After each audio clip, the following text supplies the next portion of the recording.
Good morning, everyone. How are you, student? Now, listen carefully. हमारा electrochemistry chapter चल रहा है, ओके? और इसके कुछ न्यू टॉपिक को हम देखेंगे आज, ठीक है?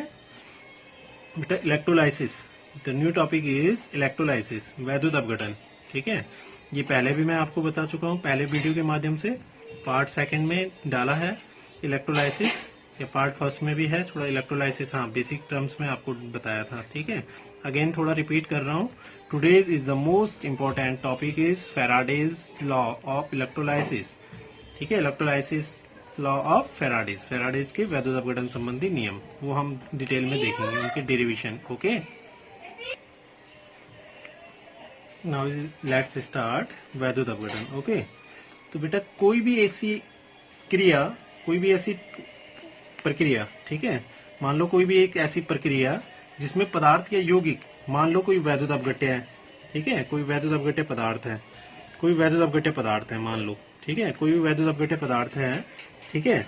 जिसकी गलित अवस्था, भाई अब सॉलिड में तो होगा नहीं, जिसकी गलित अवस्था, इट मीन्स मोल्टन स्टेट में, मोल्टन स्टेट, ठीक है? मोल्टन स्टेट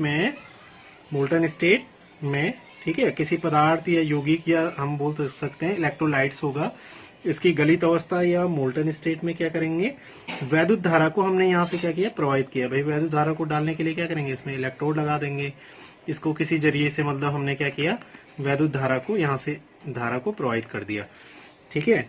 तो वैद्युत धारा के प्रवाहित करने पर यह क्या हो जाएगा, सरल यौगिकों में. तो यहाँ पे सरल यौगिकों में पदार्थ होगा तो वो अपने कंपाउंड्स में डिकम्पोज हो जाएगा, बट अगर इलेक्ट्रोलाइट्स होगा तो आयंस में डिकम्पोज हो जाता है, आयंस दे देता है. इस तरह से पॉजिटिव आयन, निगेटिव आयंस में डिकम्पोज हो जाता है.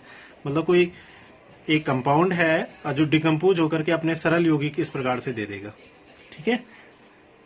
इन द प्रेजेंस ऑफ वैद्युत धारा, ठीक है? वैद्युत धारा के प्रभाव से क्या हो जाएगा, डिकम्पोज हो जाता है, वो क्या कहलाएगा, इलेक्ट्रोलाइसिस कहलाता है. ये डेफिनेशन भी मैंने लिखी है कि वह प्रक्रिया जिसमें किसी पदार्थ या यौगिक, ठीक है, किसी पदार्थ मैटर होगा या कंपाउंड होगा या इलेक्ट्रोलाइट्स होगा, उसकी जो मोल्टन स्टेट है या एक्वेस सॉल्यूशन होगा, ठीक है, में वैद्युत धारा प्रवाहित करने पर, यानी इलेक्ट्रिक करंट को हम फ्लो करेंगे, ठीक है, वह सरल यौगिकों में, वो सिंपल कंपाउंड्स में या अपने क्या होंगे बेटा, सेल्फ आयंस में क्या होगा, वियोजित, डिकम्पोज हो जाएगा, ठीक है? This process are called electrolysis, या वैद्युत अपघटन कहलाएगा.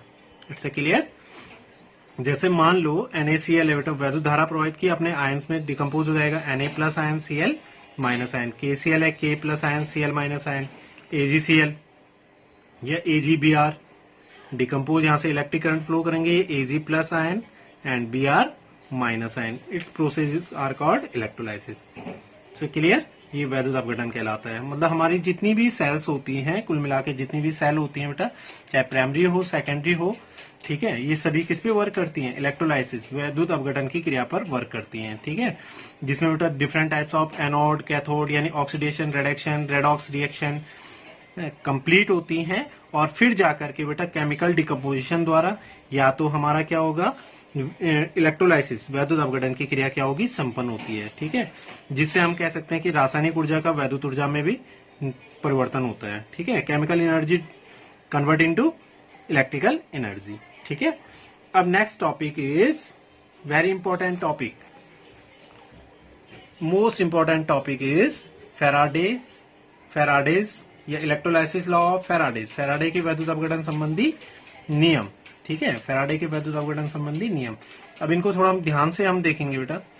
फेराडे ने क्या किया, किससे संबंधित है, वैद्युत अपघटन, ठीक है? यानी किससे रिलेटेड होगे, वैद्युत अपघट्य, वैद्युत अपघट्य, इलेक्ट्रोलाइट्स. उसने क्या किया, बहुत सारे क्या लिए, electrolytes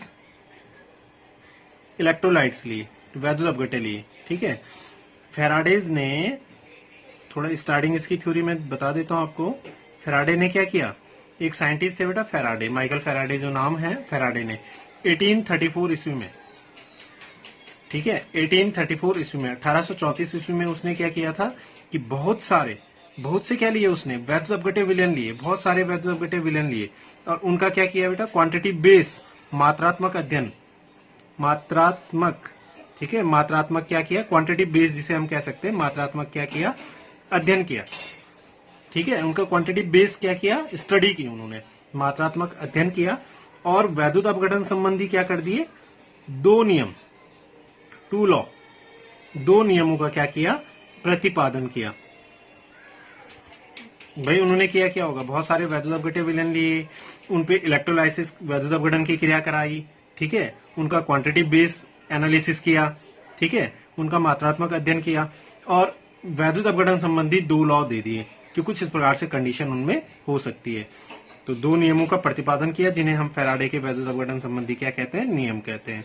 it's a starting theory, introduction part से क्लियर कि फैराडे ने, फिर से देख लो, फैराडे ने 1834 ईस्वी में बहुत से वैद्युत अपघट्य विलयनों पर प्रयोग किया तथा उनका मात्रात्मक अध्ययन किया और इसके सापेक्ष क्या किया उन्होंने, वैद्युत अपघटन संबंधी क्या किए, 2 नियमों का प्रतिपादन कर दिया, डिस्कवर किए। ठीक है, जिन्हें हम क्या कहेंगे, इलेक्ट्रोलाइसिस लॉ ऑफ फैराडेज कहते हैं। ठीक है, अब हम देखेंगे बेटा फर्स्ट लॉ। फर्स्ट लॉ क्या है, पहला नियम। बेटा मैं डायग्राम से बहुत अच्छे से समझाऊंगा आपको, ध्यान से देखना। ठीक है, मान लो उसने क्या किया बेटा, एक ये डायग्राम में बना रहा हूं, मान लो उसने क्या किया, एक सेल ले ली, उसने क्या किया, एक सेल ली, सेल के बीच में क्या होगा, इलेक्ट्रोड होगा, है ना, ये लिख देते हैं इलेक्ट्रोड। ठीक है, एक सेल ली और सेल में क्या होता है, इलेक्ट्रोड होता है, उसके बीच में क्या भरा होगा, वैद्युत अपघट्य विलयन होता है। ठीक है, कुछ इस प्रकार से होती है ना सेल, ये मान लो।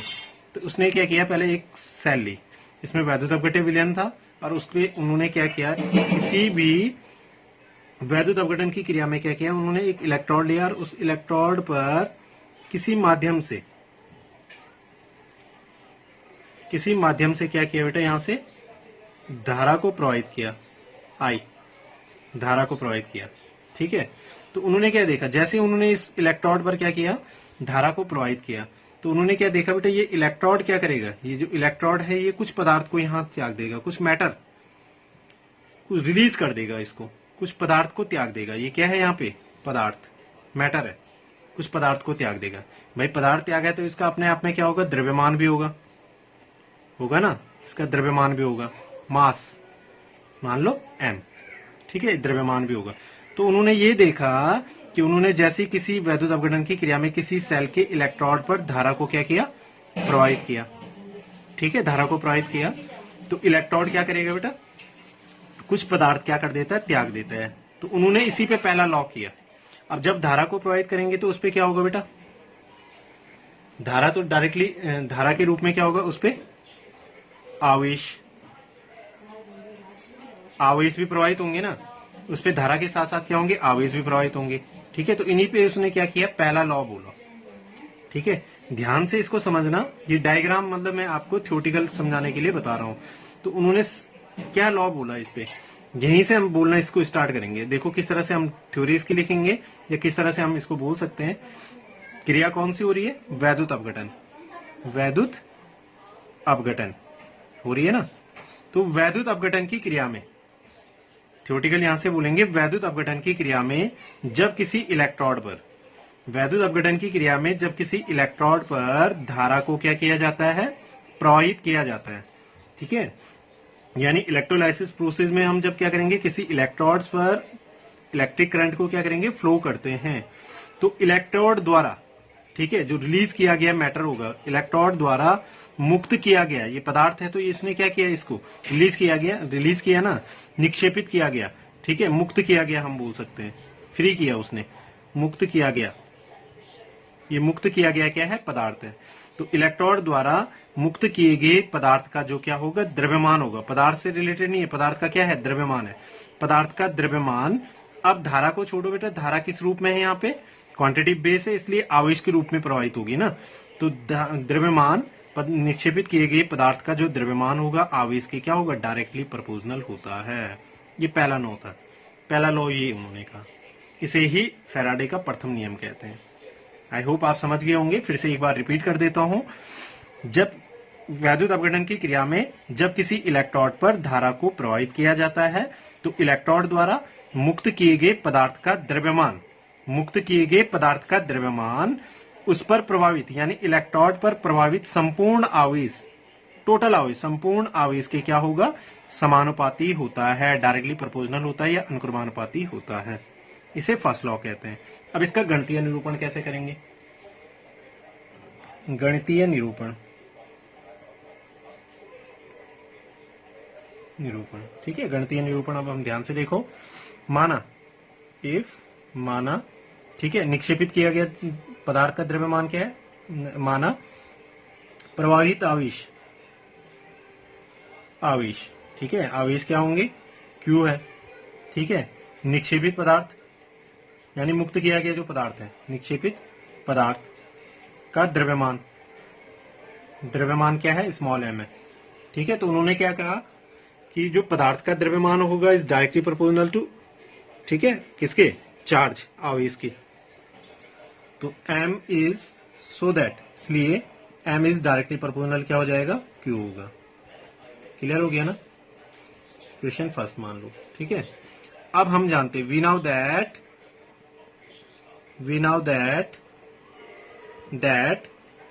I electric current, I is equal to क्या होता है, electric current, I is equal to क्या होगा बेटा, Q अपॉन T होता है। हम जानते हैं ना, I इज इक्वल टू क्या होता है, Q upon T। So that Q is equal to T, ऊपर मल्टीप्लाई हो जाएगा, Q इज इक्वल टू क्या हो गया, I इंटू ए, T ऊपर मल्टीप्लाई हो गया, तो Q is equal to I into T। Question second, अब Q की वैल्यू क्या आएगी, IT को यहाँ put in the value in equation first रखो, इसलिए M इज डायरेक्टली प्रोपोर्शनल क्या हो गया, IT। क्वेश्चन थर्ड, क्लियर हो गया ना, ठीक है, यानी धारा और टेकन टाइम के समानुपाती यहाँ पे हो गया। अब प्रोपोर्शनल हटाना है बेटा, तो यहाँ पे क्या लेंगे, कांस्टेंट लेते हैं। तो M इक्वल टू, यहाँ पे कांस्टेंट लिया हमने Z, capital Z into IT, M is equal to Z into IT। ये सॉल्व हो गया। वेयर इज Z, जहां Z क्या है बेटा, एक कांस्टेंट है, ठीक है, जिसे इक्विवेलेंट कांस्टेंट कहते हैं। रासायनिक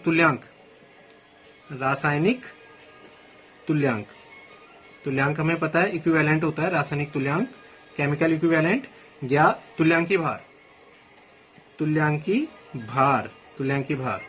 इक्विवेलेंट वेट या तुल्यांकी भार, जहां Z क्या है, रासायनिक तुल्यांक या तुल्यांकी भार है, ठीक है। थोड़ा सा और ड्राइव इसे आगे हम कर सकते हैं। Where is I electric current, T is taken time, ठीक है। यदि हम क्या कर दें बेटा, I is equal to, I electric current है, 1 एम्पियर कर देते हैं, I is equal to 1 ampere and T is equal to क्या कर देते हैं, 1 सेकेंड, यानी 1 सेकेंड के लिए 1 एम्पियर की धारा को क्या करेंगे, इलेक्ट्रोड पे फ्लो कर देते हैं। 1 सेकेंड में 1 एम्पियर की धारा को यदि फ्लो करेंगे तो ये 1 हो गया। So that M is equal to direct क्या हो जाएगा, Z इंटू 1 यानी Z, M is equal to क्या हो गया, Z हो जाएगा। सो दैट हम यहाँ पे इसकी डेफिनेशन भी कह सकते हैं, ये भी फर्स्ट लॉ ही है। M is equal to directly होगा बेटा Z के, ठीक है। तो यहाँ पे क्या डेफिनेशन हम कह सकते हैं कि रासायनिक तुल्यांक, ठीक है, किसी इलेक्ट्रोड द्वारा मुक्त किए गए पदार्थ का द्रव्यमान, जो इलेक्ट्रोड है बेटा, ठीक है, किसी इलेक्ट्रोड द्वारा मुक्त किए गए पदार्थ का द्रव्यमान रासायनिक तुल्यांक, उसके रासायनिक तुल्यांक के क्या होता है, जो इक्विवेलेंट वेट है या तुल्यांकी भार है, ठीक है, या केमिकल इक्विवेलेंट है, उसके क्या होगा, बराबर होता है जिस इलेक्ट्रोड पर 1 सेकेंड में क्या की जाती है, 1 एम्पियर की धारा को क्या किया जाता है, प्रवाहित किया जाता है। दैट क्लियर, यानी उसका जो द्रव्यमान होगा बेटा, उसके रासायनिक तुल्यांक क्या होता है, इक्वल होता है, बस ये कहना है यहाँ पे, ठीक है। किसी इलेक्ट्रोड का मुक्त किए गए पदार्थ का द्रव्यमान उसके रासायनिक तुल्यांक के बराबर होता है जब इलेक्ट्रोड पर 1 सेकेंड में 1 एम्पियर की धारा क्या की जाती है, फ्लो की जाती है, प्रवाहित की जाती है। क्लियर, ये इसका फर्स्ट लॉ। तो ये बेटा फर्स्ट लॉ कंप्लीट हो गया। सेकंड लॉ की ओर चलेंगे। सेकंड लॉ को इसी तरह से ध्यान से देखो। सेकंड लॉ क्या है, ठीक है, सेकंड लॉ को हम देखो। अब सेकंड लॉ में क्या किया उसने, इसको भी इसी तरह से सेल के माध्यम से हम समझेंगे, डायग्राम से। सेकंड लॉ में क्या किया उसने, 2 भिन्न भिन्न इलेक्ट्रोड ले लिए, मान लो ये 2 भिन्न भिन्न इलेक्ट्रोड ले लिए, ठीक है। अब 2 भिन्न भिन्न इलेक्ट्रोड, यानी पहले तो सेल है, ये सेल है और 2 उन पे इलेक्ट्रोड भी हैं, तो दोनों भिन्न भिन्न इलेक्ट्रोडों पे क्या किया उसने, किसी माध्यम से किसी माध्यम से क्या किया बेटा, धारा को क्या किया, प्रवाहित किया, फ्लो किया। धारा को प्रवाहित करेंगे तो आवेश भी प्रवाहित होंगे, इन पे होंगे ना, आवेश भी प्रवाहित होंगे। अब जब धारा को प्रवाहित किया तो according to first law, first electrode भी क्या करेगा, पदार्थ रिलीज करेगा, ये भी क्या करेगा, पदार्थ को क्या करेगा, रिलीज करेगा। इसका द्रव्यमान अब 2 है तो m1 मान लो, इसका द्रव्यमान मान लो m2। ठीक है, तो इस प्रकार से जब धारा को उन्होंने प्रवाहित किया तो m1 और m2, बट उन्होंने धारा किस प्रकार से प्राप्त की, प्रवाहित की, उन्होंने क्या किया बेटा, समान समय के लिए, यानी सेम टाइम के लिए, समान समय के लिए, ठीक है, समान प्रबलता की धारा, सेम फ्रीक्वेंसी वाली इलेक्ट्रिक करंट को फ्लो किया, समान प्रबलता की धारा को प्रवाहित किया। इट मीन समझ रहे हो, इट मीन्स हो गया बेटा, यानी 1 एम्पियर में, 1 एम्पियर की धारा 1 सेकंड में, 10 एम्पियर की धारा 10 सेकंड में। इस तरह से सेम टाइम्स में, यानी सेम टाइम्स में क्या किया बेटा, सेम फ्रीक्वेंसी की इलेक्ट्रिक करंट को उन्होंने क्या किया, 2 भिन्न भिन्न इलेक्ट्रोडों पे प्रवाहित किया। ठीक है, तो ये भी इलेक्ट्रिक पदार्थ को रिलीज करेगा, ये पदार्थ को रिलीज करेगा, माना इसका द्रव्यमान m1 है, इसका m2 है।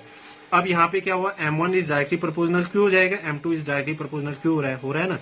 तो इन 2 डिफरेंट इलेक्ट्रोडों के लिए इनका जो इक्विवेलेंट वेट उन्होंने कह सकते हैं, तो क्या हो सकता है, इसके लिए मान लो Z1 हो सकता है और इसके लिए क्या हो सकता है, Z2 हो सकता है, ये दे सकते हैं ना। तो इसी पे उन्होंने सेकंड लॉ बोला, इस पे उन्होंने सेकंड लॉ दिया। अब सेकंड लॉ क्या है बेटा, वेरी सिंपल है, आप ध्यान से इस थ्योरेटिकल अकॉर्डिंग देखोगे। यहाँ पे भी क्रिया कौन सी हो रही है, वैद्युत अपघटन। तो हम क्या कह सकते हैं, वैद्युत अपघटन की क्रिया में, ध्यान से आप देखोगे बेटा, वेरी सिंपल है, बहुत जल्दी से समझ में आ जाएगा। वैद्युत अपघटन की क्रिया में जब 2 भिन्न भिन्न इलेक्ट्रोडों पर, वैद्युत अपघटन की क्रिया में जब 2 डिफरेंट इलेक्ट्रोडों पर समान समय के लिए, यहां बोलना बेटा समान समय के लिए, 2 भिन्न भिन्न इलेक्ट्रोडों पर समान समय के लिए समान प्रबलता की धारा को प्रवाहित किया जाता है। वैद्युत अपघटन की क्रिया में जब 2 भिन्न भिन्न इलेक्ट्रोडों पर समान समय के लिए समान प्रबलता की धारा को प्रवाहित किया जाता है, तो इलेक्ट्रोडों द्वारा मुक्त किए गए पदार्थों का द्रव्यमान, अब पदार्थ तो है नहीं भाई, सिंपल है नहीं, बहुत सारे हैं, तो पदार्थों का द्रव्यमान, ठीक है, पदार्थों का द्रव्यमान का अनुपात यहां पे हम बोल सकते हैं, ये पदार्थों का द्रव्यमान। अब इन चीजों को छोड़ो और किसको पकड़ो, इक्विवेलेंट वेट को। पदार्थों का द्रव्यमान उनके रासायनिक तुल्यांकों के क्या होगा, अनुपात के क्या होता है, रेशियो के, इक्वल देन, बराबर होता है। क्लियर, इसमें डायरेक्टली देख लो बेटा कि वैद्युत अपघटन की क्रिया में जब 2 भिन्न भिन्न इलेक्ट्रोडों पर समान समय के लिए क्या करेंगे, समान प्रबलता की धारा को प्रवाहित करेंगे, तो इलेक्ट्रोडों द्वारा जो मुक्त किए गए पदार्थों का द्रव्यमान होगा उनके रासायनिक तुल्यांक, यानी उन इलेक्ट्रोडों के रासायनिक तुल्यांक, ठीक है, उनके रासायनिक तुल्यांक या तुल्यांकी भारों के अनुपात के क्या होगा, बराबर होता है। That clear. यदि बेटा द्रव्यमान क्या हो, m1 और m2 हो क्रमशः, और रासायनिक तुल्यांक क्या हो, Z1 Z2 हो, तो क्या हो जाएगा, क्या कहना चाह रहा हूं, m1 upon m2 equal to Z1 upon Z2, ये इक्वेशन हो जाएगी। यानी यहां पे डायरेक्टली बेटा किसके, ये इनके क्या होता है, रासायनिक इन अनुपात के बराबर होगा। यानी हम ये भी कह सकते हैं अनदर वर्ल्ड में, इन अनदर वर्ल्ड, जब समान 2 वैद्युत अपघटन की क्रिया में 2 भिन्न भिन्न इलेक्ट्रोडों पर समान समय के लिए समान प्रबलता की धारा को प्रवाहित करेंगे, तो इलेक्ट्रोडों द्वारा जो मुक्त किए गए पदार्थों का क्या होगा, द्रव्यमान होगा, is directly proportional to equivalent weight. यानी m1 is directly proportional Z1 और m2 is directly proportional Z2। ये भी हम हो सकता है, यहाँ पे m is directly proportional Z होगा भाई, जो अनुपात के रेशियो के बराबर हो रहा है, तो m डायरेक्टली प्रोपोर्शनल Z। ये भी दे रखा है कहीं बुकों में, तो आप कंफ्यूजन मत होना, लेकिन ये भी आप लिख सकते हो। क्लियर है ना, एक ही चीज है वो। अब इसको सपोज दैट हमने प्रूव करना हो, भाई ऐसा हुआ कैसे, तो वेरी सिंपल है, ठीक है, फैराडे के प्रथम लॉ से हम लगा देंगे। तो पहले इलेक्ट्रोड के लिए, फर्स्ट इलेक्ट्रोड के लिए पहले इलेक्ट्रोड के लिए, ठीक है भाई, इसमें जब धारा को प्रवाहित किया, धारा तो समान प्रवाहित हो रही है ना, इस पे भी इस पे भी चेंज तो नहीं हो गया, आई भी प्रवाहित होगी तो क्यू भी सेम होगा, लेकिन पदार्थ है, पदार्थ, इसका द्रव्यमान कम ज्यादा हो सकता है, इसका m1 ले लो, इसका m2, रासायनिक तुल्यांक इक्विवेलेंट वेट भी चेंज हो सकता है, Z1 Z2 है ना, लेकिन धारा समान होगी। तो फर्स्ट लॉ पे क्या होगा, फैराडे फर्स्ट लॉ से प्रथम नियम से, पहले इलेक्ट्रोड के लिए फर्स्ट लॉ से क्या होगा, m1 is directly proportional Q। अब इसको कैसे प्रूव किया हमने, इसको कैसे प्रूव करेंगे, देखो ये कैसे आया, ठीक है, हमने तो यहां से डायरेक्ट बोला, अब इसको प्रूव कैसे करेंगे। M1 इज डायरेक्टली प्रोपोर्शनल क्या हो जाएगा, Q, Q तो समान है ना, इक्वल है। और we now that I is equal to Q upon T, so Q is equal to क्या हो गया, IT हो गया। अब Q का वैल्यू रखो, Q की वैल्यू रखेंगे तो M प्रोपोर्शनल टू क्या हो गया, IT। अब इसके लिए कांस्टेंट ले लो, M इज इक्वल टू क्या हो जाएगा बेटा, यहाँ पे कांस्टेंट क्या लेंगे, Z1, Z1 इंटू क्या हो गया, IT। M is equal to Z1 IT, sorry M1, M नहीं है, M1 है। M1 is equal to Z1 IT, equation first मान लो इसको, समीकरण first. M1 is equal to Z1 IT।